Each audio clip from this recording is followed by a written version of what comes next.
दर्शक बंधु आज आपण मानक पई सुंदर कहानीटी नहीं आसी। चलतु प्रथमे कहानीटी को शुणिबा। गोटिए दिन भगवान नारद जाउथिले, से देखिले जड़े मोची जता सिलाई करुछंती। जेतेबेले मोची नारद भगवान को देखिले कहिले, हे नारद भगवान, आपण कुहंतु भगवान केबे मते दर्शन देबे। आउ से मोची जता सिलाई करुथाए, आउ भगवानंकर नाम नेउथाए, आउ कांदु मध्य थाए, आउ कांदिबा सहित काम मध्य करुथाए। नारद भगवान को कहिले, कुहंतु मते भगवान केबे दर्शन देबे। आपण भगवान बारंबार देखा करिथाओ, तेणु कुहंतु मो सह केबे देखा करिबे भगवान। नारद भगवान कहिले, मु भगवान पाखरे पचारि कहिबी। तापरे नारद भगवान आगकू चलिले। किछि दूर गला परे देखिले गोटिए गछ मुहरे जणे बाबाजी ध्यान करुछंती। से बाबा मध्य नारद भगवान को देखि पचारिले, कुहंतु नारद भगवान, मते भी केबे भगवान दर्शन देबे। नारद भगवान कहिले, मु भगवान को पाखरे पचारि कहिबी। नारद भगवान गले भगवान को पाखकू, आउ कहिले, प्रभु दुई जण भक्तों सह देखा करी आसीछि। भगवान कहिले, सेमाने कोन चाहुछंती। नारद भगवान कहिले, आपण से दुई जण भक्तों को केबे दर्शन देबे। भगवान नारद को कहिले, तुमे जाओ, आउ सेमानंकु जाई कुह, अष्ट गछरे जेते पत्र अछि सेते जन्म परे मु सेमानंकु देखा देबी। एबे नारद भगवान आसिले, आउ प्रथमे से बाबाजी पाखकू गले, आउ कहिले, महात्मा शुणंतु। महात्मा जनक कहिले, कुहंतु भगवान, कौन कहिले। नारद भगवान कहिले, शुण, ए अष्ट गछरे जेते पत्र अछि सेते जन्म परे भगवान तुमको दर्शन देबे। बाबाजींकर मनोबल शेष होइगला। बाबाजी कहिले, गोटिए जन्म तो काटू नाही, एते हजार वर्ष जन्म परे भगवान मते देखा देबे। नारद भगवान कहिले, भगवान कहिछंती माने एमिति ही हेबो। बाबाजी कहिले, नारद भगवान, एबे माळ तुमे रखो, मु आउ तपस्या करिबिनी। मु भाबिथिली एई जन्मरे मते भगवान मिलि जिबे, तेणु एहा चिंता करी मु एते दिन जंगल तपस्या करिली, आउ दाढ़ी निश बड़ाई देली। मु जाउछि घरकू, आउ तपस्या करिबिनी। बाबाजी एई कथा कहि चली गले। नारद भगवान भाबिले, ए ज्ञानी लोकंकर एमिति अवस्था, ताहाले मोची सुनी कोन कहिबे। तापरे नारद भगवान से मोचीक पाखरे जाई पहुंचिले, आउ कहिले, हे मोची, मु तुमरो प्रश्नर उत्तर नहीं आसीछि। मोची कहिले, कुह नारद मुनि, भगवान केबे दर्शन देबे मते। नारद भगवान कहिले, ए अष्ट गछरे जेते पत्र अछि सेते जन्म परे भगवान दर्शन देबे। एई कथा सुनी मुची खुशी रे से अष्ट गछ को चढ़िबा आ ओलेबा पई लागिले, आ नाचिबा पई लागिले। नारद भगवान कहिले, काहेकि नाचुछ। मुची कहिले, नारद भगवान, एते वर्ष परे हेले कोन हैला, भगवान दर्शन तो देबे। भगवान को मने तो अछि कि जणे भक्तों सह देखा करिया पई पड़िबो। एई कथा चिंता करी खुशी रे गछ को चढ़िबा आ ओलेबा पई लागिले। एमिति चढ़िबा ओलेबारे एमिति मजी जाइथिले कि आउ भाबुक होई गछरु ओलाइबा बे पाद खसीगला, आउ गछरु पड़ी गले। आउ तुरंत भगवान प्रकट होई तांकु कोଳରେ धरि नेले। भगवान तुरंत प्रकट होई गले, आउ मची दर्शन मध्य पाई गले। नारद कहिले, हे भगवान, एमिति मते समस्ते मिछुआ कहिबे। आपण कहिथिले अष्ट गछरे जेते पत्र अछि सेतिकी जन्म परे दर्शन देबे। आपण मिछ कुहंती भगवान। नारद को भगवान कहिले, मु मिछ कहू नाही।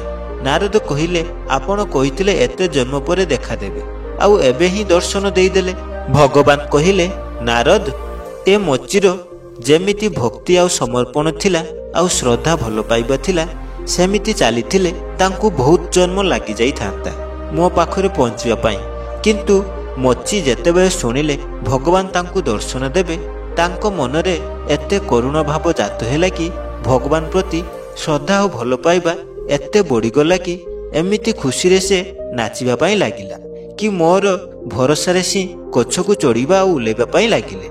मु ए मचीर भक्ति आगरे रही पारिली नाही, मते एही जन्म रे दर्शन देबाकू पड़िला। तेणु दर्शक बंधु, कहानीटी बहुत छोट, किंतु आमको यह शिक्षा देइथाए कि भगवान को भक्ति एमिति करंतु, आपन को मध्य भगवान गोटिए दिन रे दर्शन देबे। बास आपणकर ଭକ୍ତିରେ ଶକ୍ତି ରହିବା ଦରକାର। ଏମିତି ସମର୍ପଣ ରହିବା ଦରକାର କରେ କି ଯାହା ଭଗବାନ ଆପଣଙ୍କୁ ଦର୍ଶନ ଦେଇଦେବେ। ତେଣୁ ଆଶା କରିବି ଆପଣମାନଙ୍କୁ ଏ କାହାଣୀଟି ଭଲ ଲାଗିଥିବ। ଦର୍ଶକ ବନ୍ଧୁ, ଆଜି ଆପଣମାନଙ୍କ ପାଇଁ ସୁନ୍ଦର କାହାଣୀଟି ନେଇ ଆସିଛି। ଚାଲନ୍ତୁ ପ୍ରଥମେ କାହାଣୀଟିକୁ ଶୁଣିବା। ଗୋଟିଏ ଗୁରୁଙ୍କର ଶିଷ୍ୟ ଥିଲା। ଗୁରୁ କହିଲେ, ପୁଅ, ଭଗବାନ ସମସ୍ତଙ୍କର ରକ୍ଷାକାରୀ ଅଟନ୍ତି। ଭଗବାନ ସମସ୍ତଙ୍କୁ ରକ୍ଷା କରିଥାଏ। ଏତିକିରେ ଶିଷ୍ୟଟି ମନେ ରଖିଦେଲା। ତାପରେ ଗୁରୁ ଦ୍ୱିତୀୟ ପାଠ ପଢ଼ାଇଲେ। ପ୍ରଥମ ପାଠ ଭଗବାନ ସମସ୍ତଙ୍କର ରକ୍ଷାକାରୀ, ଆଉ ଦ୍ୱିତୀୟ ପାଠଟି ହେଉଛି ସବୁଥିରେ ଭଗବାନ ଅଛନ୍ତି। ଆଜି ଦୁଇଟି ପାଠ ପଢ଼ାଇଲେ ଗୁରୁଦେବ। ସବୁଥିରେ ଭଗବାନ ଅଛନ୍ତି ଏବଂ ସମସ୍ତଙ୍କର ରକ୍ଷାକାରୀ ଭଗବାନ। ଏବଂ ଶିଷ୍ୟ ଏହିସବୁ ପାଠ ମନେ ରଖିଦେଲେ କି ସମସ୍ତଙ୍କର ରକ୍ଷାକାରୀ ଭଗବାନ, ସବୁଥିରେ ଭଗବାନ ଅଛନ୍ତି। ଶିଷ୍ୟ ସବୁ ପାଠ ମନେ ରଖି ନଦୀରେ ଗାଧୋଇବାକୁ ଚାଲିଗଲେ। ଆଉ ଗାଧୁଆ ସାରି ଘଟିରେ ପାଣି ଧରି ଆଶ୍ରମକୁ ଯାଉଥିଲେ ଗୁରୁଙ୍କ ପାଖକୁ।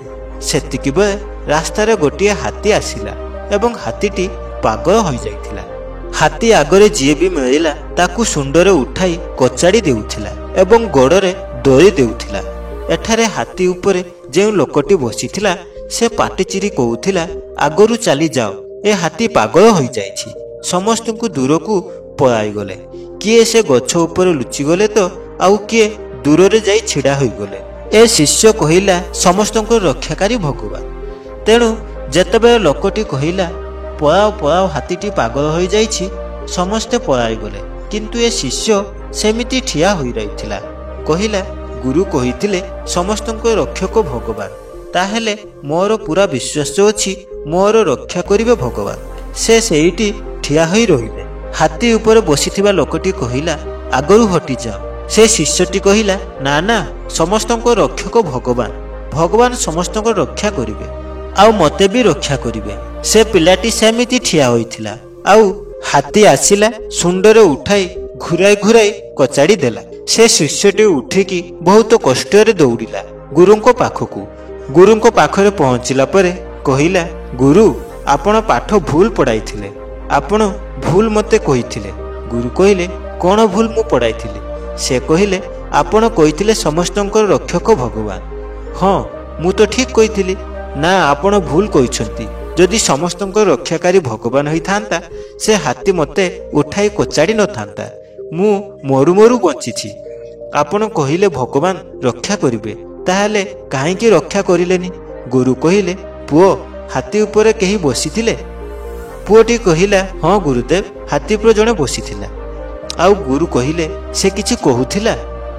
ଶିଷ୍ୟ କହିଲା, ହଁ ଗୁରୁଦେବ, ସେ କହୁଥିଲା, ଆଗରୁ ହଟିଯାଅ।